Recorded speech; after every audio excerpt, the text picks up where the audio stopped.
Сайн байцгаана уу? Та бүхэндээ эрүүл энхийг хүсэн мэдчилж байна. Хэрхэн 100 наслах нэвтрүүлэг маань эхэллээ.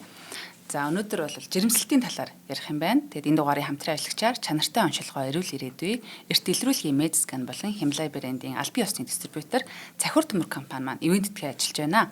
Нэвтрүүлэг маань NTV Од Мөндөр радио 107 болон 83.3 гэсэн хостелгоноор та бүхэндээ хүрж байна. Студид Медскан эрт илрүүлгийн төвийн гүйцэтгэх захирал Хавдар судлаач эмч Батэрдэн хөтлөгч уран хоёр ажиллаж байна. Өдрийн мэнд хүргэе. За өдрийн мэнд хүргэе. За өнөөдөр хоёулаа одоо хүний амьдралын хамгийн гоё мөч эрэгтэй эмэгтэй гэлтгүй юу энэ жирэмслэлтийн талаар ярилцах юм байна. За тэгэхээр жирэмслэлтийн үе шатууд ер нь юу юм дээр сайн анхаарах хэрэгтэй гэдэг үү те жирэмслэлт гэж яг юу хэлээд байгаа юм гэдэг талаар илүү ийм дэлгэрэнгүй шинжлэх ухаан талаас нь мөртлөө арай илүү ойлгомжтой байдлаар тайлбарлаж өгье гэж бодож байна. За яагаад гэхээр одоо орчин үед бол ээжүүд маань эмэгтэйчүүд маань жирэмслэлтэнд аягүй сайн бэлддэг болсон. Тэгээд ингээд маш олон төрлийн мэдээллийг одоо интернетээс ч юм уу те хайдаг. За ялангуяа жирэмслэлтэй холбоотой мэдээллүүд бол одоо манайд бол хангахын хиллэг гэх юм уу та те аягүй түгээ одоо их оролцдог учраас ойлгоход хүүхдэд хүмүүсийг ингээд мэдээлэл хайж олоод тэрийг уншаад яг нөгөө эмнэлгийн мэрэгчлэлтэн биш учраас түүнийг ойлгоход хүүхдэд асуудал айгүй их байдаг. Ийм учраас хоёулаа өнөөдөр яг тэрэнд нь туслах замаар хоёулаа жирэмслэлт гэж юу юм, яаж явагддгийг, юун дээр эсэлттэй байдгийг, яаж одоо урьдчилан бие бэлдэж болдгоо гэх талаар ярилцсан гэсэн үг. За тэгэхээр жирэмслэлт гэдэг чинь ерөөсөө л хоёр эр бэлгээс, эм бэлгээс хоёр нийлээд үр тогтож байгаа одоо үр тогтсон өндөө ис буюу зигот үүсгэхээс бол эхэлдэг тийм ээ. За тэгэхээр одоо яг үүнээс эхлээд бол жирэмслэлт гэдэг процесс үүсээд тухайн ээжийн бие физиологи бол 100% ингээд өөрчлөгддөг. Ер нь яг энэ жирэмслэлтэнд бол яг бэлдэж эхэлдэг гэсэн үг. Би энэ ерөөсөө ингээд эхний 7 хоногт одоо юу болдгоо гэхээр үр тогтсон өндөө ис зигот гэдэг ис үүсэж байна. За энэ ис нь бол одоо өндгөвчнөөс одоо умаа гуурс явж байгаа шүү дээ тийм. Яг энэ гуурсан дотор бол яг энэ үр тогтсон өндгөөс манд бүрэлддэг гэсэн үг. Ер нь энэ дээр хүмүүсийн нэг одоо хандуу ойлголт байдаг нь юу вэ гэхээр өндгөөс бол одоо өндгөвчөнд үүсчээд гуурсаараа дамжаад умаа дотор ороод ирчин сав дотор энэ дотор байхад нь эр бэлгээс орж ирээд үр тогтдог гэдэг ойлголт байдаг байхгүй юу? Гэтэл яг үүндээ эр бэлгээс бол гуурс хүртэл нь явдаг гэсэн үг. За тэр гуурс нь өндгөвчнөөс одоо өндгөвчийг умаатай холбож байгаа бол гуурс гэсэн үг байхгүй юу? За тэгэхээр өндгөөс бол өндгөвчнөөс ялгараад энэ гуурс нь явж явах замдаа л зиготис болчих юм байна те одоо гуурсан дотор зиготис тэнд явж явахдаа л эр бэлгээстэй уулзах хэрэгтэй гэсэн. Тэгээд тэнд үр тогтсон өндгөөс буюу зиготис үүсэж чинь те. За зиготис үүсчээд эхний ер нь нэг 4 дахь хоногоос гэж хөвчлөө үздэг. Анхны хуваагдал үүснэ. За анхны хуваагдал нэг исээсээ 16 ис болж байгаа. За 16-аас ис одоо морали гэдэг ис багхгүй болчихж байгаа нэр нь. За 16 ис болчингуудаа одоо нөгөө гуурснасаа умааргаа орж ирнэ. Ингээд эхний хуваагдал нь хаана үүсдэг үү гэхээр гуурсандаа үүсчдэг. Тэ? За тэгээд тэр 16 шиг ис болохоор хуваагдсан байгаад умааргаа орж ирээд орж ирснийхээ дараа умаа аль нэг ханд бэхлэгдээд ингээд цаашаана яг нөгөө бүх тижээлээ аваад тэгээд хандаа бэхлэгдснийхаа дараа бүх тижээлээ аваад ингээд эрчимтэй нөгөө хуваагдлууд нь өсч эхэлнэ. Ингээд 12-7 хоногтод буюу эхний ер нь 3-4 сард бүх эргэтэн тогтолцоо ингээд үүсээд бий болчихж байгаа. 3-4 сард. Тий. Тухайн хүүхдийн бүх эргэтэн тогтолцоо үүсээд бий болчихж байгаа гэсэн. Гайхамшигтай юм нь юу гэхээр хүний 37 орчим их найд эстэй 37 их найд эстэй тий. Одоо бол манайхан ч нөгөө мөнгө ярьсаар хагаад энэ их найд гэдэг тоол айгүй ойрхон болцсон шүү дээ тий. Тэгэхээр хүн бол нэг 17 их найд эстэй. Гэтэл энэ 17 их найдээс ганцхан эсэс бүтдэг байна шүү дээ. Хамгийн гайхамшигтай юм. Зигот гэдэг эснээс хүний одоо бүх биеийн 37 их 80 эс маань ингэж үүсч бий болдог гэсэн үг тийм. Одоо ганцхан эсээс. За энэ зигот гэдэг эс нь үр тогтсон өндөг эсийг л нэрлэдэг байгаа гэсэн үг. За тэгэхээр ийм гайхамшигтай процесс болоод одоо эн чинь бүхэл бүтэн нэг бодгал бий болж штэ тэ хүн үүсдэг. За ийм учраас төрсөн ихэд яадаг вэхээр яг нэг бодисын солилцоо гэдэг зүйл бол тэнд бол жинхэнэ эрчимтэй явагдаж байгаа. Яагаад вэхээр бүхэл бүтэн мэдээж тэн дотор чинь ганцхан эсээс 37 эс үүсгэхийн тулд маш их одоо үйлдвэржилт явагдаж байна. Хямд одоо ийм учраас нөгөө түүхийн идүүд нь айгүй хэрэгцээтэй байдаг. Тэр бүх түүхийн идээ мэдээж хинээс авах уу? Ээжээс авна тий. Ээжийнхээ одоо умаанд бэхлэгдсэн баа ингээд цусны усалаар ирж байгаа. Цусны дотор байгаа бүхэл шимт ижэлтэй бодисыг бол ашигладаг гэсэн үг. Ийм учраас нэгдүгürt жирэмсэн болоход төлөвлөж байгаа. Эсвэл жирэмсэн эхчүүд маань юунд анхаарах вэхээр өөр айгүй эрүүл байх хэвээр шимт ижил бодисуудаар өөрөө 100% хангагддаг байх хэвээр. Энэ нэгдүгürt нөгөө ургийг ямар нэгэн төрөлхийн гажиггүй, ямар нэгэн өвчин гүүгээр мөн тээж байгаа их нь өөрөө эрүүлэр одоо жирэмслэлтийг бүрэн давахын болцоог бол бүрдүүлнэ гэсэн үг. За тэгэхээр эхний анхаарах зүйл юу байх нь вэхээр ээжүүд маань тэ эсвэл жирэмсэн байгаа эсвэл жирэмслэнд бэлдэж байгаа эмэгтэйчүүд маань өөрийнхөө яг тэр нөгөө үндсэн одоо би яг уурга сайн авч гин үү тэ эрдэс бодисуудаа сайн авч гин үү витаминуудаа сайн авч гин үү сайн унтаж чадж гин үү гэх мэт яг энэ амьдралын хэм маяг дээр эхлээд аюулсаа анхаарах хэрэгтэй гэсэн. Манайх энэ дутуу хэрнээл ном уншуулаа яваад байдаг. Хантанд очил ном уншуулаад тий. Хүүхдүүдээр эрүүл ахалтгаа гэдэг. Эрүүл ахалтгаа гэдээ яваад байдаг. Гэтэл өөрөө ингээл муу идэл тий сайн идэж чадахгүй, шимдэж бодцоо дутуу аваад нойр муутай ч үт юм. Ингээл ингэх байх тусмаа нөгөө ургийн хөгжилд бас сөрөг нөлөөтэй байх нь тээж байгаа ихий эрүүл мэндэд бас яах нь сөрөг нөлөөтэй байх нь тий.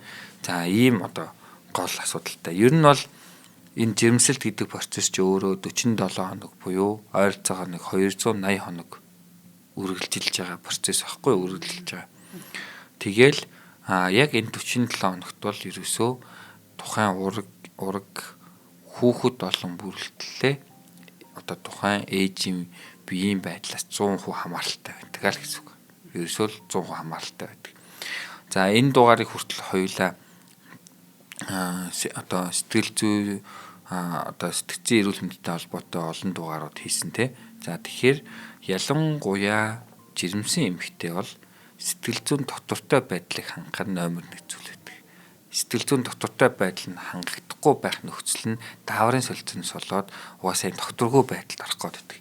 За энэ нь юу гэдэг вэхээр юу гэж томьёолдог вэхээр жирэмсэн эмэгтэйд айдас ад жаргал хоёр зэрэг оршдог гэж үздэг. Яг нэг хүүхэд тээж байгаа хэвчээ. Тийм. Яг өнөө одоо би нөгөө жирэмсэлж байсан хүний хувьд гэдэг шиг жирэмсэн болох мэдрэмж бол ястаа дахин давтагдчихгүй ингээд гэгээлэг бурханлаг гэх юм уу тийм баярын мэдрэмжийг би бас ингээд сая яг төрөө суужлаа. Нөгөөтэйгөр би энэ хүүхдийг төрүүлээд тижээж чадах уу? Энэ гэр бүл маань баталгаатай байж чадах уу? Амьдрах орчин сургууль соёл цаашдаа явах вэ гэдэг айц бол бас мөнхийн байдаг. Дээрэс нь хүүхэд маань эрүүл байх болоо те. Энэ айц бол бас ээж болгонд ингээд одоо те байнга төрдгөө махад ямар ч лсэн төрдөг юм айц бол байдаг. Тий. Яг энэ айц ингээд аюул өндөр түвшинд байдаг. Түүнтэйгээ хамт мэдээж яг эхний хэлсэн те нөгөө ад жаргал гэдэг нь бас аюул өндөр түвшинд байдаг. За энэ хоёр ингээд ижил түвшинд өндөр байдаг учраас хүний сэтгэл зүй чинь яг нөө ингээд хувраад идэг ахна штэ.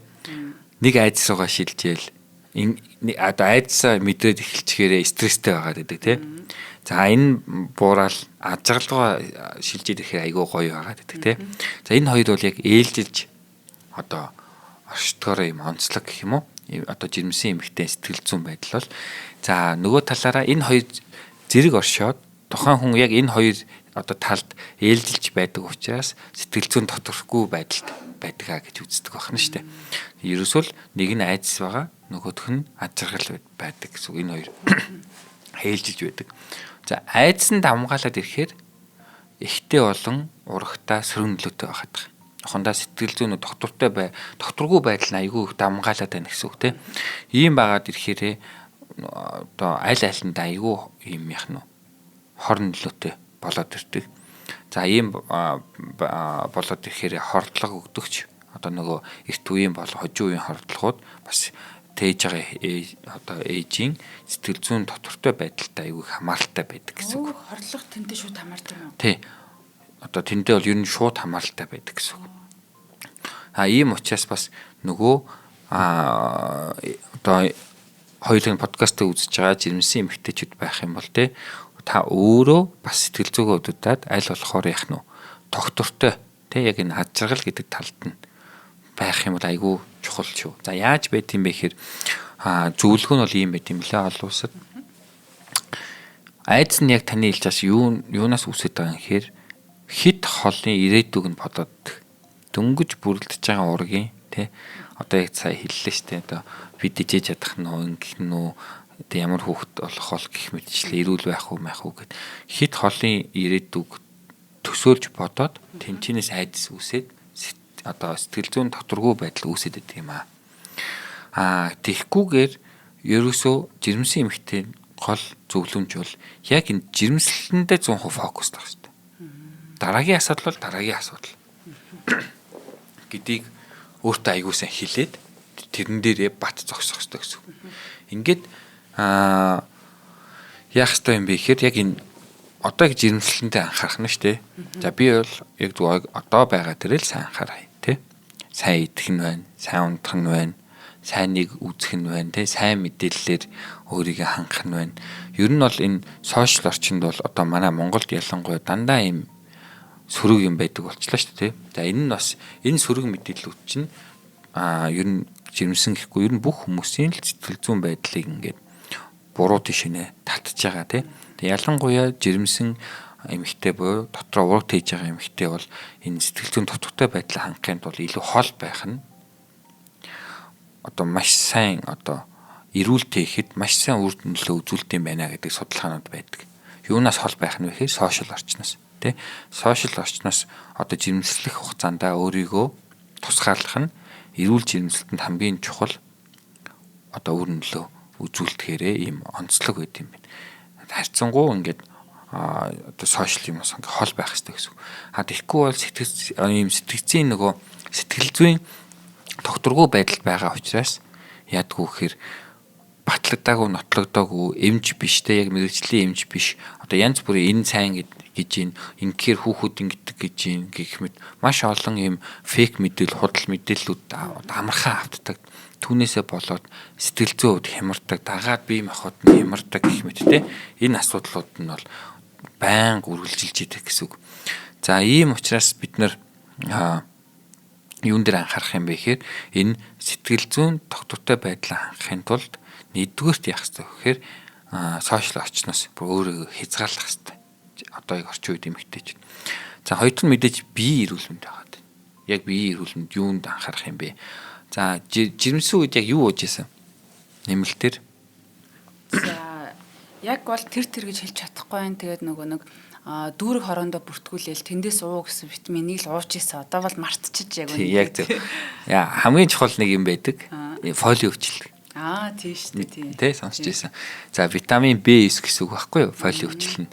За фолийн хүчил бол ерөөсөө одоо яг энэ хэрэгэл одоо жирэмсэн үед бодисын солилцоонд хэрэглэж байгаа бодисуудын номер 1 төмөрлөгдөнө. Хамгийн чухал бүр та одоо ингээд түрүүнд хэлсэн шүү дээ орчин үед харьцангуй гэр бүл одоо төлөвлөх байдал сайжирж байгаа учраас эмэгтэйчүүд урьдчилан биеэ бэлддэг болцсон. Ер нь. За тэгэхээр одоо үүний нэг том жишээ юу гэхээр хэрвээ та жирэмслэхэд бэлдэж байгаа бол жирэмслэх гэсэн төлөвлөсөн хугацаанаасаа 3 сарын өмнөөс эхлээд фоли өвчлөлийг одоо яг юм урьдчилан сэргэлт тунгаар буюу тогтмол тунгаар хэрэгжилж явах хэрэгтэй. Энэ нэг ойролцоогоор 400-аас 600 микрограмм хэмжээтэй ийм тунгаар яах нь ууж явах хэрэгтэй. Тэ 400-аас 600 мг-аар ууж явах хэрэгтэй л гэсэн үг. За тэгээд жирэмсэн байх үед бол ер нь тогтмол хэвийн хэмжээнд 600 мг орчим байдаг баха. Миний санаж байгаагаар. За тэгээд хоногийн дэд тунд 4000 мг гэхээр эмчийн завраар ер нь шаардлагатай бол 4000 мг хүртэл тунг нэмэгдүүлж одоо жирэмсэн эмэгтэй дуулгадаг. За фоли өвчл бол хамгийн гол нь юу их юм бэ гэхээр мэдрэлийн тогтолцооны ер нь яг хэвийн байдлыг хангаж өгч байгаа. Тэ ургийн гаж хөгжлөөс яг 100% сэргийлж өгч байгаа. Энэ одоо витамин юм аа. Ийм учраас энэ нь одоо жирэмсэн үеийн хамгийн чухал зүйл. За фоли өвчлийг бол бүр урдчлаад ууж яхад чухал ахна шүү дээ. Жирэмслэхээс өмнө. За тэгэхгүй бол ихэнх жирэмсэн эмэгтэйчүүд ер нь нэг 28 хоног хүртэл гэж байгаа дунджаар тийм. Одоо эхний сар гэсэн хүртэл жирэмсэн хэсгээ мэддгүү явдаг. Ер нь тэгж яагаад 28 хоногтоос эхлээд мэдэж эхэлдэг. Ер нь за бүр 3 сар хүртэл яах нь мэддэхгүй явах тохиолдол байдаг. Мэдээгүй явж явах тохиолдолж байдаг. Ингээд фоли өвчл ерөөсөө хэрэглээгүй тун баг ихний 3 сарыг явах нь бас эстэл дагуулж идэг. За ийм учраас аюу сайн ер нь одоо фоли өвчлийг бол тогтмол ингээд хэрэглэж явах хэрэгтэй гэсэн.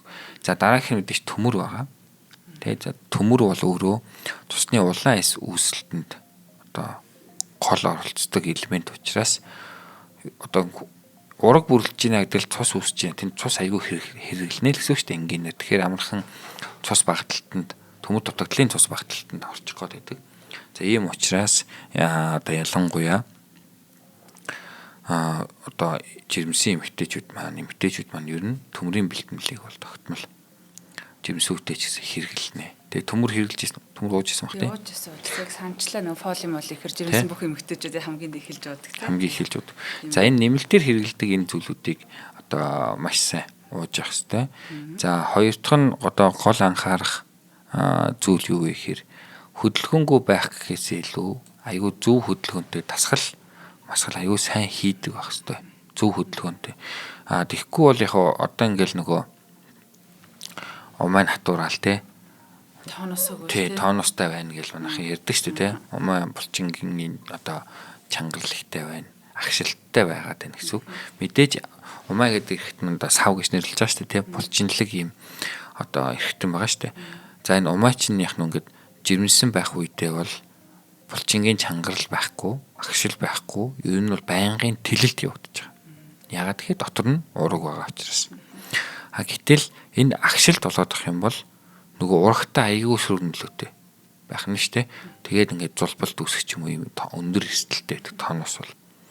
За энэ тооноос бол гэхдээ хүмүүс ингээд аягүй хөдөлж яваад ачаал аваад ингээд тэгд одоо тэрнээс үүсдэг гэд хөдөлгөөнийг хорих гэж ярьдаг штэ тийм үү. Хэд хөдөлгөөн гэхээсээ илүү биеийн ядралтай холбоотой юм байна. Тооноос нь. За их ядраад байгаа, сайн амарч чадахгүй байгаа. Энэ эмэгтэйчүүд маань илүү түлхүү тооноос өгдөг. Тэ? Ийм одоо судалгаатай байдаг юм байна. Гэтэл одоо эрүүл тэ сайн амраад авдаг, сайн одоо шимдэж илээ иддэг тэ сэтгэл зүйн дутуутай байдалтай байдаг хүмүүс илүүгээр харин дасгал масгал сайн хийгээ тэ яг жирэмсэн үеийн хөнгөн дасгалууд за эсвэл одоо фитнес митнестэй хүртэл ингээд явдаг эмэгтэйчүүд хүртэл зөндөө байдаг. Гэтэл дасгал хийгээд ахад одоо умаа болчин чангахгүй байгаад шүү дээ тий. Тоноос өгөхгүй байгаад шүү дээ тий. Тэгэхээр энэ нь юг харуулж байгаа юм бэ гэхээр яг заавал биеийн ачааллаас болоод одоо тоноос өгöd байгаа юм бишээ. Гол зүйл нь ер нь ерөнхий тухайн хүний биеийн ядралттай аягүй их холбоотой байгаад байдаг гэсэн. Үнэхээр яг тоноос өгöd байгаа бол ажил хийдэг эмэгтэйчүүд ингээд тоноос өгөөл эмнэлэгт үзүүлээл тий. За одоо жирэмсний яг нарийн мэгжлийн эмэгтэйчүүд эмчтэй үзүүлээл им уугаал гэх мэтчлэн хөлөө сойгоол тий. За ингээл амраад тэгээ буцаа ажилдаа дахиад тоноос өгөөл гэх мэтчлэн явагддаг. Ер нь бол үндсэн шалтгаан чинь тэнд ядралт аваад байгаа бол тэрийг яг болох нь хамгийн чухал. Харин тийм зарим тохиолдолд нь хөвтөж амраад тахаар улам ядраад байгаа нэг жоохон хөдөлгөөн ихээр сэрэгдэг ч юм уу. Бас яг тохиолдол байдаг. Эмчээс бол асуух маш олон асуулт байна. Ер нь бол жирэмсэн үедээ элдв хангаа юм идэж болох уу, гаацтай мэдж болох уу, яах вэ? Тэ гомь мэдмэр байдаг штэ. За тэгээд 40-с дээш насны жирэмсэлтийн үед бас ер нь одоо нөгөө эрсдэлтэй хүүхэд гарах эрсдэл өндөр болдго юм уу? За гидсэндээ хүүхэд томрох болон шохооч гэх асуултууд байгаа. Хоёлаа нэвтрүүлгийн хамтран ажиллаж танилцуулаад өргөжлүүлээ. За тэгэхээр Өнөөдрийн нэвтрүүлгийн хамтран ажиллагч буюу ивент тэтгэгч маань Химлай брендийн албан ёсны дистрибьютор Захир төмөр компани манайгаа. Тэгэхээр ургамлыг уух тусам үр дүнтэй гэдэг Химлай брендийн одоо бүтээгдэхүүн гэдэг бол манайхан ерөнхийдөө бас сайн мэддэг байх юм маш үр дүнтэй сайн бүтээгдэхүүнүүд байдаг. За өнөөдрийн танд хүргэх гэж байгаа бүтээгдэхүүн бол Цисто юм аа.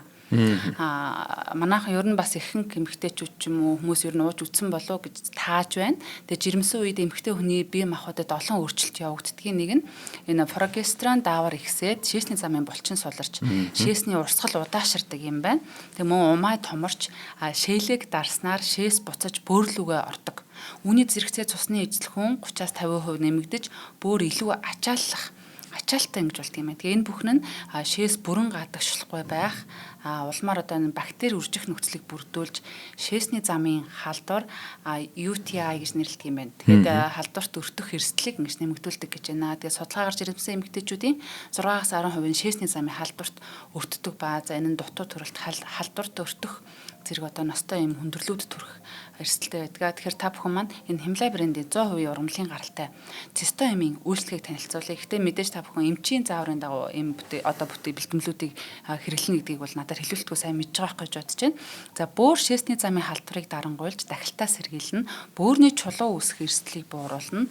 Жирэмсэн үед хэрэглэхэд аюулгүй бөгөөд үр дүнтэй клиник судалгаагаар батлагдсан ургамлын гаралтай эм бүтээгдэхүүн байдаг. За энэ бүтээгдэхүүн нь Монголын бүх сүлжээ эмийн сангуудаар худалдаалагдж байдаг юм байна. Бас дэлгэрэнгүй мэдээлэл авахыг хүсвэл 80 80 53 28 гэсэн утсаар та бүхэн маань холбогдож болох нэ. За баярлалаа өнөөдрийнхөө ивент тэтгэжтэй. За баярлалаа. За ялангуяа одоо Стамбул нэмэт хэлэхэд манай энэ улсаараа сайн мэдэн дээ. Манай бол одоо Монголд орж дуудаж байгаа тий аюул түгээмэл хэрэглэгддэг. Ялангуяа жирэмсэн үед ч гэсэн бүр хамгаалах зорилгоор одоо баг шууд хэрэглэгддэг юм. Одоо Химлай бүтээгдэхүүн байдаг. Манайхан хэрэглэд аюул сурцсан, аюул сайн бүтээгдэхүүн байдаг шүү. За хоёулаа цаашаа явъя тий. За тэгье.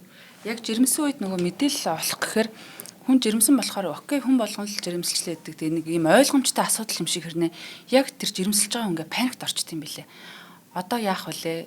Төрхийн өндөрлөөс хүмүүс болж насвардаг штэ ч гэдэг юм уу те ингээд янз бүрийн яг хөө тэрийг учиргүй удаан хугацаанд бодоод авахгүй гэсэн тиймэрхүү бодлоод төрж ирнэ. Тэгээ мэдээлэл хайх гэхээр нэг сонио яг миний нөгөө хүсэж байгаа надтай юм тоочин мэдээлэл олдохгүй. Одоо надад маш туссан нэг мэдээлэл би хүмүүст хүргэх боломжтой болсон болохоор хэлчихэл та. Төрхөөс ингээд айж байгаа штэ те төрж үзээгүй яадгийг мэдэхгүй ингээд айжсэн чинь нэг хүний мэдээлэл дээр ингэжсэн. За чи нөгөө өөр дээрээ төвлөрөхөөсөө илүү өөрийнхөө бол нөгөө яаж бэлтгэл хангах мангахаа яг журмынхан дагуу л хийж. Нөгөө төгөр чи хүүхдээ бодоо хүүхд чинь бас тэндээс гарч ирэх гэж ингэж маш хүн тэр нийлх хамтанд тэгж зовлон туулах учраас одоо тэрийг бол чи одоо тэгсэд гарах боломжтой хүүхдээ ингэж гарч байгааг нөх хүмүүс мартчихдаг гэх юм уу ингэж тайлбарлахаар жоохон сонир сонсогчож магадгүй. Гэхдээ энэ над бүр ингэж айгүй хүрээд тэгээд би хүүхдээ тэр нэг амтан маань ингээд те яаж тэгж одоо бас тэр хүн бас зовоод штэ тэрийг ботсон чи ингээд миний бүх юм ингээд 50% зовлон маань ингээд өөрөө би биш юм байна гэдэг юм бодол төрж ирсэн.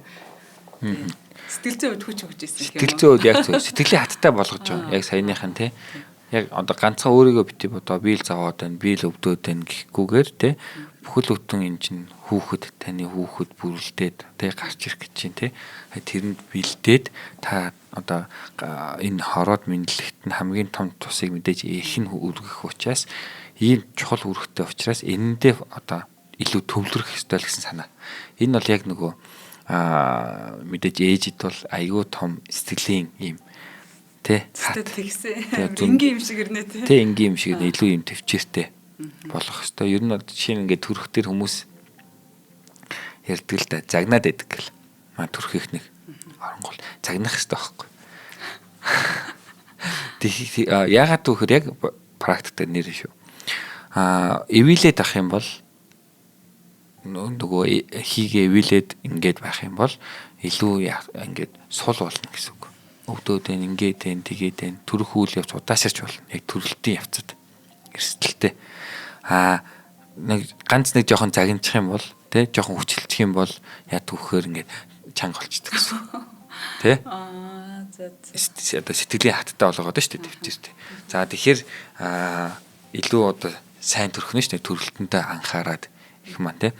Гэх мэтлээ ийм аргаар бол загнах, чанга дуурах ийм одоо зүйлүүд гарна. Манай одоо эмэгтэйчүүдийн монголчуудын зориулах арга юм байна тийм. Тэгэхээр энийг бол аягүй сайн зөвөр ойлгож авах хэрэгтэй. Тэгвэл хүмүүс болоо амар загнадаг магнадаг гэл дараа нь ярьдаг байхгүй тэр чинь тухайн үед хэрэгжилж байгаа хэмнэлцөөний тактик гэж бол 100% ойлгож болно тийм.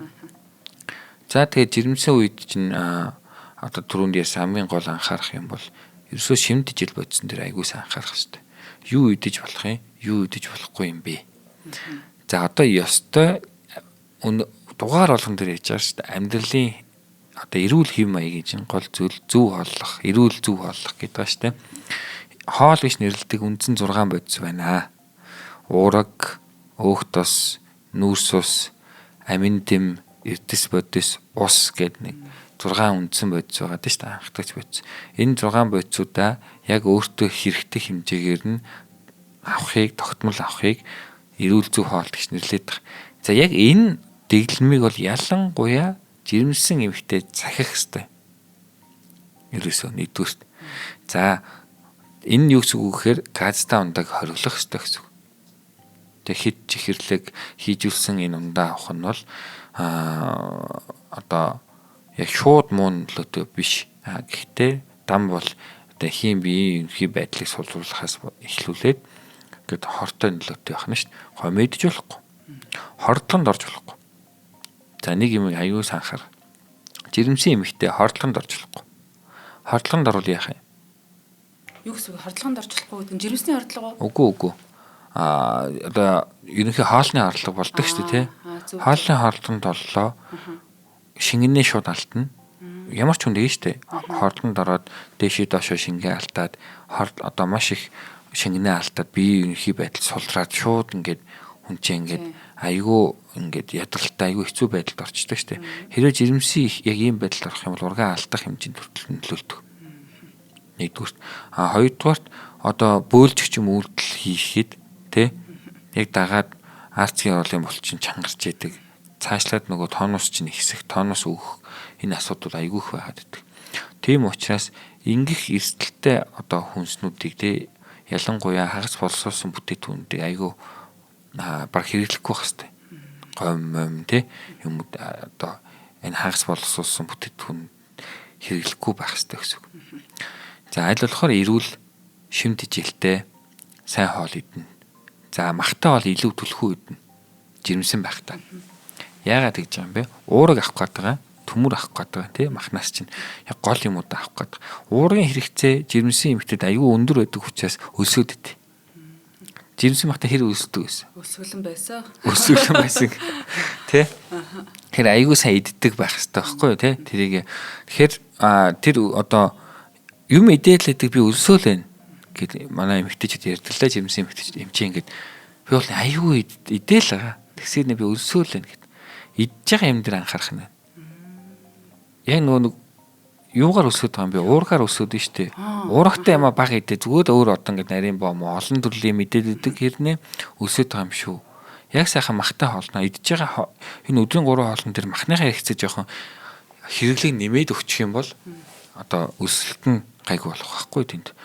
Яг нөгөө хэрэгцээтэй бодисуудад одоо дутагдaltaд ороод эхлэх юм бол яг тэрийг нэхэж зовөр өгч эхэлнэ.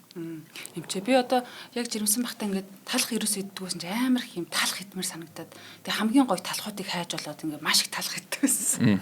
Тэг цаанаас тэр яг нь ер нь бол нөгөө аппетит хөдөлж байгаа хэлбэр л тэ. За нэг асуулт байна бас хүмүүсийн эргэлзээд идэг. Мөөг идэж болохгүй жирэмсний үед гэдэг. Тэгсэн чинь зарим хүмүүс ингэдэг байхгүй. Наа чи яг цагаан мөөг л нөгөө нэг агшилт өгдөг болохоос биш бусад дээр нөгөө хар мөөг зөг элдв хангаа энэ хоолнд идэж байгаа мөөг зүгээр штэ гэдэг. Энэ талтай та нэг талтай бооч өгөөч. Ер нь бол хэрэггүй. Ялангуяа манай монголчин ногоо иддэг ийм соёлтой ард түмэн биш байхгүй. Ер нь бол ухаандаа мөөгийг ч гэсэн сайн мэдхгүй бид нэр. Одоо жишээ нь Азийн босд орнууд чинь ингээд төрлөхөөсөө ногоо маш их иддэг тийм мөг гэд ичдийн төрлөөр нь ялгаж идэж сурцсан ийм соёлтой улсууд бол одоо бас болдгийн нөгөө яг агшилт өгдгөө мөг өнтрээ олоод иддэг гэх юм уу. Манайд бол энэ хитрхи эрсдэлтэй. Ийм учраас жирэмсэн үед бол мөг 100% хоригдсон хамаагүй тэр. Ер нь бол мөөгнүүд агшилт өгдөг. Цагаан мөг бол хамгийн өндөр хэмжээнд ингээд агшилтаа өгдөг тий. Умаг агшаадаг гэсэн үг. Ийм учраас жирэмсийн дараа бол магшаас орлохоор бол мөгтэй шүлмэл аягүй өгдөг шин. За би танаас сүүлийнхээ асуултыг асууя. Одоо нэг 40-оос дээш насных юм уу эсвэл одоо 35-аас дээш ч гэдэг юм уу насны одоо жирэмсэл Дауны синдромтой юм уу аутизмтай ч юм уу тийм хүүхэд гарах магадaltaй байдаг. Ихэнх Дауны энэ одоо хүмүүсийн цоо яриа гэх юм уу те синдромтой хүүхэд одоо хүний бүр хэдний жил дээр ч гэнэ бүр жил мэл зооцсон яриад байдаг байхгүй. Энэ ер нь хэр зэрэг үнэлэлтэй вэ? Бид нар одоо ингээд 40 гарчгаараа төрж болох уугүй юу ер нь? За аюу одоо чухал асуулт байна. Нэгдүгээрт эхийн нас ахих тусам ургийн гаж хөгжилт одоо өртөх магадлал өндөр болдог зүй тогтолтой. Дауны синдром чинь гаж хөгжлийн нэг байхгүй. 21 хоромсомд асуудал үүсээд Дауны синдром үүсэж байгаа. Тэнд одоо тархины хөгжлийн хувьд бол дутуу хөвгт төрж байгаа гэсэн үг шүү дээ Дауны синдромтой хөвгт чинь.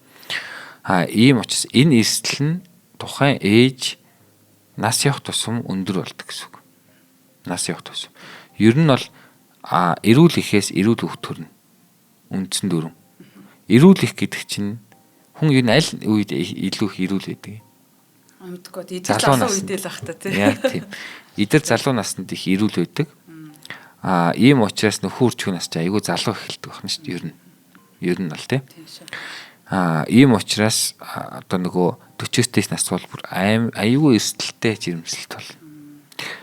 Одоо бүр ингээд сүүлийн 20 оны тэр MIT-ийн судалгаанаас хойш 31 наснаас эхлээд дэлхийд ер нь эрсдэлтэй жирэмслэлт болоо явчихж байгаа. Тэгээ 40 нас чи бүр хойно олцсон бахна шүү дээ. 31 наснаас эхлээд эрсдэлтэй гэж бас үздэг. Уул нь бол ингээд 30 нас мол яг жинхэнэ бас нөхөрч хүнээс шүү дээ. Гэтэл 31 настайгаас эхлээд бол яадаг вэ гэхээр эрсдэлтэй жирэмслэлт бол явчихдаг гэсэн. Энэ юутай холбоотой вэ гэхээр тухайн эхийн ерөнхий өвчлөлттэй холбоотой байна шүү дээ. Ер нь 31 наснаас эхлээд архаг өвчнөд нэрвдэх эрсдэл өндөр болоод эхэлдэг. Тэр өвчнүүд нь тухайн одоо эхийг эрүүл хүүхэд тээхэд саад болдог л гэсэн санаатай. За ингээд ер нь л өндөр настай одоо өндөр настай ч 40-с дээш настай 40-с дээш настай байх тусмаа эрсдэл өндөртэй гэсэн. Өөрөө л яг шийдвэрэл гаргах юм байна л да. Эрсдэл өндөртэй. Гэхдээ аюу сайн биеийн арчилдаг ингээд тогтмол биеэ үзүүлдэг тий. Ингээд эрүүл хүн байж болно шүү дээ тий. Энэ хүмүүс маань бол эрүүл ингээд төрөө сайхан явдаг. Ялангуяа бидний одоо мэддэг кинонд их гардаг Европын орнууд эмэгтэйчүүд бол 40-с дээш насны төрөлт бас өндөр хөвтэй байдаг. Яагаад тэгэхээр бие аюу сайн арчилдаг, бие эрүүл мэндэ тогтмол үзүүлдэг тий. Архаг хууч өвчин байхгүй. Бүх зүйлүүд нь хэвэн байгаа үед бол нөгөө эрүүлэхээс эрүүл хүүхэд төрдөг учраас ингээд ямар нэг асуудалд өртөх нь бол бага байдаг. Гэхдээ эрүүл хүүхэд төрсөн ч гэсэн аутизм бол сэтгэл зүйн асуудал ч дээ. Бие эрүүл бүх юмуд нь зүгээр байгаад байдаг. За одоо аутизм ч юм уу эсвэл хэд хөдөлгөөнтөх юм их ч юм уу хүүхдийн сэтгэл түгшилтэй байдал ч юм уу те энэ сэтгцийн одоо эмгэгүүдэд эсвэл өөрчлөлтүүдэд хүрж байгаа тоо жоох өндөр байд юм лээ. 40-с дээш настай төрсэн эхийн хүүхдэд энэ одоо сэтгцийн хувьд ийм одоо эмгэгүүд тусч байгаа тоо бол бас жоох өндөр байд юм лээ. Залуу төрх. Гэтэ энэ бол яг шууд хамааралтай гэдэг нь бол тогтоодоогүй. Гэхдээ тооны хувьд бол бас жоохон өндөр байдаг юм магадaltaй гэсэн. Ер нь яг ирээдүйд бас төрнө гэвэл нөгөө өндгөө эсээ хадгалуулах гэх мэт те залуугийнхаа өндгөө эсийг хадгалж авч үлдэх гэх аргууд бол байна л да. Маш зөв. Одоо шинжилгээ ухаан аягүй сайн хөгжиж байгаа шүү дээ. Одоо бид нар яах ёстой вэ гэхээр үүдэл эсээ хадгалуулж болж гин те. Өндгөө эсээ хадгалуулж болж гин хүн те. Тэгэхээр өндгөө эсээ хадгалуулна гэдэг нь бол үр тогтох одоо нас яваад ингээд бүр үр тогтохгүй боломжгүй ч болж магадгүй шүү дээ. Ингээд үр тогтохгүй. Эсвэл одоо эрүүл хүүхэд төрүүлэх зорилгоор залуу байх үедээ өндгөөсөө аваад хадгалуулцдаг. Энэ нь одоо төр төрөхөд аягүй их ажиглагдаж байгаа. За энэ нь бас сүүлд хятадд аягүй их ажиглагдаж байгаа юм байна. За хятадууд ингээд хоёр ингээд залуудаа гэр бүл болцдог. За тэгээд залуудаа өндгийн өсөө ингээд халгалуулцдаг. Тэгээд одоо 40 нас ч юм уу те 35 ч юм уу 40 45 хүртлээ ингээд зөвхөн ажиллаа хийн гэдэг ийм төлөвлөгөөтэй. За ингээд гэр бүл болсныхаа дараа 15 20 жил орчим те хүүхэдгүйгээр яг амьдралынхаа төлөө одоо хүүхдийнхээ ирээдүг баттай болохын тулд хоёр талд ажиллаж байгаад за ингээд яг тогтцсон үедээ яадгүй гэхэд хүүхдтэй болно төлөвлөд болохдоо залуудаа хамтарсан үндээс ашиглаад ингээд хүүхдтэй болдог. Энэ одоо үзэгдэл гэх юм уу да сүүлүүд бол ялангуяа хятад айгүйх дэлгэрч байгаа юм байна. Айгүйх дэлгэрч байгаа юм байна. Ер нь өндгийн сайн хадгалдаг бол айгүй зүг арга. Миний эмч хүний хувьд бол тэгэхээр энэ чинь орчин үеийн технологийн дэвшилтэй анагаах ухааны хөгжил баггүй. Тэгэхээр энэ бол одоо эмэгтэйчүүд бас айгүй чухал байгаа. За ер нь бол яг товчоор эмэгтэйчтэй хэрэгтэй юм бол хэллээ. Нэгдүгээр хоол тэжээлэн дээр аль болохоор байгалийн гаралтай хоол тэжээлүүдээ сайхан ялангуяа Монгол эмэгтэй хүмүүс бол сайхан махтай хоолоо тий шинэ махтай шүлтэй хоолнуудаа олон төрлийн амтлагч багтай яг энэ сайхан хоньны махаас үхрийн махаас гаргаж авсан тий үхрийн махаас жирэмсэн байх үедээ төлхөө хэрэглэж авах хэрэгтэй. Үхрийн мах бол ер нь төмрөөр хамгийн их баялаг байдаг мах байхгүй юу. Тийм учраас нөгөө жирэмсэн ихийн төмрийн дутагдлыг бол төхөж өгөхөр үхрийн мах аюу сайн дүүрнэлөө үзүүлдэг. За гэхдээ хит хурц байж болохгүй тийм махнууд нь. Тэр утгаараа ялангуяа үхрийн мах бол хоньны махаас дээр үнэлэгддэг. Хоньны мах бол илүү хурц учраас бас тогтмол хоньны мах хурц хоол хэрэглэх нь одоо ходоод модоод нь ч юм шиг халтай учраас үхрийн мах хэрэглэхийг бол зөвлөж идэг. За ингээд шимтжил хоолойны дүр аюу сайн авах. За хоёрт нь нөгөө л нэг нойр. За энэ жирэмсэн үед бол бүр дүрм шүү алтан дүрм. Хамгийн багадаа жирэмсэн эмэгтэй бүр хамгийн багадаа 8 цаг тогтмол унтах хэрэгтэй. Тэгээд 8-аас 10 цаг унтах бол окей. 10 цаг унтаад байх хэрэгтэй байхгүй юу? Жирэмсэн байх үедээ тий. 12 цаг хүртэл унтаж болно хэвээ. Жирэмсэн эмэгтэй. 24 цагийнхаа та талыг унтаад өнгөрөөж аюу сайн эрүүл хүүхдэрүүлнэ гэсэн үг. Амралт авч чадчихна гэсэн үг тий. Сэрүүн бага 12 цагт нь аюу сайн идэх нь шүү дээ. Аюу сайн идэл аюу сайн яах нь унтаал ах нь шүү дээ. За ингээл юм бол жирэмсэн эмэгтэйчүүд нь эрүүл байдаг шүү. Одоо яг жирэмсний түрүүнд ярьсан 47 хоног 280 хоногийн туршид эрүүлээр тийм хордлого байхгүй, тонус байхгүй, эрсдэл багтай эрүүлээр жирэмслэлтэй үе өнгөрөөгөөд за эрүүл хүүхэд төрүүлэх юм одоо боломжтой байдаг. За энэний яг одоо хамгийн алтан дур нууг нь энгийн бахна шүү дээ. Нэгдүгürt нойроо тавиад хоёрдугт хоолоо тавиад тэгээ яг сайхан унтаал яг сайхан шимтжилтэй хаалуудаа ингээд тогтмол яг 280 өдөр болох ингээд идээд явах юм бол аюу сайн байдаг. За нэмэлт дээр авах хэрэгтэй гол зүйлүүд чинь хоёр зүйл байгаа. Нэгдүгээр фолио хвжил бол бүр төлөвлөж байгаа бол жирэмслэлт одоо хугацаанаасаа жирэмслэе гэж бодож байгаа хугацаанаасаа 3 сарын өмнөөс бүр ингэж урьдчилж аваад хэрэглэлээрээ тий. Дараагийнх нь төмөр байгаа. Төмрийн бэлтгэлийг бол яг жирэмсэн болсноос хойш бол ер нь бол яг тогтмол хэрэглэх ёстой. Мэдснээсээ хойш. Тий, хоёулаа хамтран ажиллагчдад танилцуулаад өргөжлүүлье. Тэгэхээр нэвтрүүлгийн маань хамтран ажиллагч одоо нөгөө анагаах ухааны ер нь дэлхийд дахтын чиглэл бол нөгөө эрт илрүүлэх гэдэг юм рүү тий. Заавал өвчин тусаад тэрнтэйгээ тэмцээ зовлон болоод тахгүй. Ийм чиг хандлагаар аль хэдийн шилжсэн. Тэгэхээр одоо манай эмчийн маань эмнэлэг бол эрт илрүүлэхийн медскан төв байгаа. Манайд мөндрийнхэн бас үзүүлсэн. Үнэхээр бас цэвэрхэн тогт тухтай. Тэгээд хамгийн гол нь нөгөө нэг юугаар үзэж байгаа юм те тэр техник төхөөрөмжөнд хэр орчин үеийнхэн хэр зэрэг одоо үнэн бодтой онш гаргаж өгөх вэ гэдэг дээр бол маш сэтгэл хангалуун байсан. Та тэгээд одоо бас тэрийг тайлбарлах байх л та. За тэгээ. Медскан бол яг одоо эрт илрүүлэхийн төв. Урьдчилан сэргийлэх зорилгоор тогтмол биеэ хянах юм багц шинжилгээг та бол өгөх боломжтой манай дээр. За энэ багц шинжилгээнд нь бол ерөөсөө хамгийн сүүлийн үеийн сайн тоног төхөөрөмжүүдээр сайн эмч мэрэгчлэнээр хийгддэг ийм онцлогтой төв байгаа. За тоног төхөөрөмжүүд гэхэд юу байгаа юм бэ гэхээр MRI онцлогоо байна, компьютер томограф онцлогоо байна, химэл оюухан суурилсан эхотой байна, эрдэмтдийн онцлогоо байна, бүрэн дижитал эрдэмтдийн онцлогоотой. За нүдний иж хүрэн үзлэгтэй, нүдний дурантай тий. За тэгээд дээрэс нь ясны сэргэжил, зүрхний цахилгаан бичлэг, зүрхний эхо гэх мэт. Ерөнхийдөө манайх бол 9 төрлийн тоног төхөөрөмжүүдээс бүтсэн. За эдгээр маань бол бүгдээрээ одоо хамгийн сүүлийн үеийн одоо техник технологийн дэвшлиг агуулсан. Маань 9-5 төхөөрөмж чинь 6-нд ер нь хэмэл ухаан суурьтай онцлогоо хийгддэг. Ийм давуу талтай онцлогооны төв байх юм аа Медскан маань.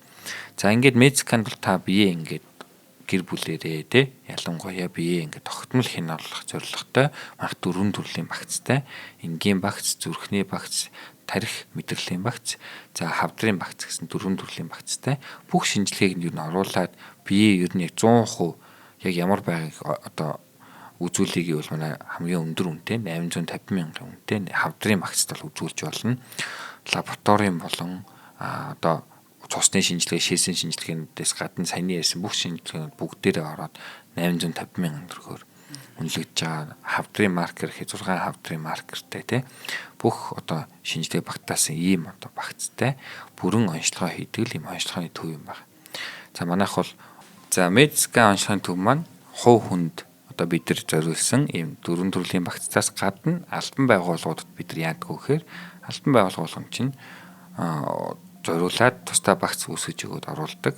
Өнөөдрийн байдлаар маад 15 16 дахь байгууллага орчихсон байгаа. За мөн Медсканд хандаж одоо ажилчдынхаа эрүүл мэндийг нэгт тавьсан манайхаар үйлчлүүлсэн бүх байгууллагуудаа бүгдээрэнд нь бас баярлалаа гэж хэлье. За тэгээ хүмүүс маань эрүүл мэндээ нэгт тавих юм бол онцлогоо аягүй чухал. Яг тогтмол хугацаанд бие онцлно. Тийм учраас манай Медсканыг сонгож үйлчлүүлээрэй гэж хүсмээр байна. За баярлалаа мэдтгэж явуулгата. За баярлалаа. За тэгээ төгсгөлд нь хэлэхэд бол жирэмслэлт гэдэг бол миний хувьд одоо энэ биологи дээр энэ хүн болж төрснийг мэдрэх, хүн болж төрснийхөө одоо яг утга учирыг жинхнээр ойлгох боломжтой цорын ганц процесс гэж боддог. Миний хувьд. Ийм учраас энэ процессыг яг 100% мэдэрч чадж байгаа хүн эмэгтэй хүмүүс байдаг учраас тий эмэгтэйчүүдтэй би одоо нэг талаар айгүй хатархдаг. Эрэгтэй хүн бол би 1000 хажууд нь байгаад хараад гэхдээ тухайн их шиг, тухайн яг нь ээж шиг хизээч тэр мэдрэмжийг бол фул мэдэрч чадахгүй. Гэтэл эмэгтэй хүн гэдэг бол байглаасаа энэ мэдрэмжийг яг энэ байгаль дээр чийл хамгийн одоо яг энэ амьдралын утга учирыг тий бүр ингээ биеэрээ мэдрэх юм шүү гэд жирэмсэлдэг болцсон байхгүй тий ийм одоо азтай гэж бол ховдоо боддог. Ийм учраас энэ гоё одоо энэ процессыг даван туулах ад завшаанд одоо тохиогдсон байна. Эмэгтэй хүн болж төрснөөрөө тий хүмүүсийн зовлон гэж ойлгоод өгөхгүй эмэгтэй хүмүүс төрдөг гэл тий үгүй эсвэргээрээ миний одоо айгүй ийм гоё хамгийн гоё аз завшаан тохиолдсон байна. Үнийг айгүй сайн мэдрээд сэтгэл зүйн хувьд маш тогтвортойгоор за айдас ад чаргал хоёр тэнцүү байдаг гэж судалгаан дээр байдаг бол та айдсаа бүр маш бага болгоод ад жаргалаа өндөр болгоод ингээд яг ад жаргалтай тал руугаа тогтмол сэтгэл зүйн байдал чинь одоо байх юм бол та маш эрүүлэр одоо хүүхдтэй болно. Жирэмслэлтийн үйл явц бол эрүүл байна гэдгийг бол эмч хүний зүгээс хоёр хүүхдийн аав хүний зүгээс бас одоо нийт сонсогч нартай бол амлаж байна. За ингээ өнөөдрийн дугаарыг сонссон та бүгдээрэнд нь баярлалаа. Эрэгтэй хүнээс яг энэ сүүлийн төгсгөлийг сонсох их аюу гой мэдрэмж төрлөө шүү. Тийм Баярлалаа юм чи. Гоё амжилт гоё өнцөг байна. За нэвтрүүлгийн маань хамтран ажиллагчаар чанартай онцлогоо эрүүл ирээд дэлгэрүүлгийн Медскан төв маань болон за Химлай брендийн албан ёсны дистрибьютор Захир Төмөр компани маань ивент тэтгэж ажиллаа. Нэвтрүүлгийн ТV Од Мондрын радио 107 болон 83.3 гэсэн остолгоноор та бүхэндээ хүрлээ. Тэгээд чонон харамг гэдэг энэ гоё ундааг бас та бүхэн аваад энэ чонон харамгийг хамгаалах төсөл 150 төгрөг нэг ундаа бүрээс орох юм байлээ. Үүнийг бас ташрамдуулгая. За дараагийнхаа нэвтрүүлгээр эргүү уулзъя. Хамтдаа байсан үзэл сонсогчдоо их баярлалаа. За баярлалаа.